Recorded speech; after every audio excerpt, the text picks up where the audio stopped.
ആദ്യ കുമ്പസാരത്തെപ്പറ്റി കൊച്ചു ത്രേസ്യ എഴുതുന്നു. ഹായ്, എത്ര മധുരസ്മരണ എൻ്റെ പ്രിയപ്പെട്ട അമ്മേ!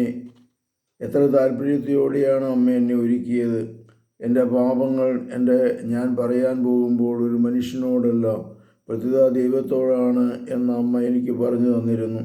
ഇക്കാര്യം എനിക്ക് നല്ലവണ്ണം ബോധ്യമായിരുന്നതിനാൽ അത്യന്തം സജീവമായ വിശ്വാസത്തോടെയാണ് ഞാൻ കുമ്പസാരിച്ചത്. നല്ല ദൈവത്തോട് ഞാൻ സംസാരിക്കാൻ പോകുന്നത് ഫാദർ ദുസേയെ വഴിയാകിയാൽ ഞാൻ മുഴുഹൃദയത്തോടെ അവിടുത്തെ സ്നേഹിക്കുന്നുവെന്ന് അദ്ദേഹത്തോട് പറയണമോ എന്ന് കൂടിയും ഞാൻ അമ്മയോട് ചോദിച്ചിരുന്നു. ഒരു മുതിർന്ന കുട്ടി എന്നോണം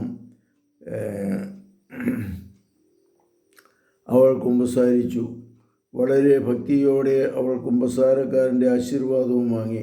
ആ നേരത്ത് ഉണ്ണിയേശുവിൻ്റെ കണ്ണുനീരാണ് എൻ്റെ ആത്മാവിനെ ശുദ്ധമാക്കുവാൻ പോകുന്നതെന്ന് അമ്മ എന്നോട് പറഞ്ഞിരുന്നല്ലോ. എനിക്ക് ലഭിച്ച ആദ്യ ഉപദേശം സർവപ്രധാനമായി പരിശുദ്ധ കന്യകയുടെ നേർക്കുള്ള ഭക്തിക്ക് നല്ല പ്രചാരമുണ്ടായിരുന്നു എന്ന് ഞാൻ ഓർമ്മിക്കുന്നു. മാതാവിനെ അധികമധികം അരുമയായ സ്നേഹത്തോടെ വണങ്ങുകയാണെന്ന് ഞാൻ പ്രതിജ്ഞയെടുത്തു. കുമ്പസാരത്തിന് ശേഷം കുമ്പസാരക്കൂട് പുറത്തു വന്നപ്പോൾ എനിക്കൊരു സന്തുഷ്ടിയും പ്രസന്നതയുമായിരുന്നു. എത്രയും ആനന്ദം എൻ്റെ ആത്മാവിൽ ഒരിക്കലും അനുഭവപ്പെട്ടിരുന്നില്ല. അതിനുശേഷം എല്ലാ പ്രധാന തിരുനാളുകളിലും ഞാൻ കുമ്പസാരിക്കാൻ പോയിരുന്നു.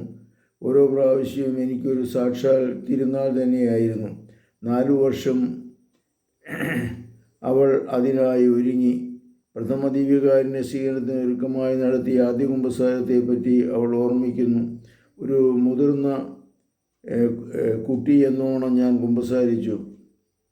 വളരെ ഭക്തിയോടെ ഞാൻ ആശീർവാദവും വാങ്ങി. നല്ല ദൈവത്തെ സ്വീകരിക്കുവാൻ 4 വർഷം മുമ്പേ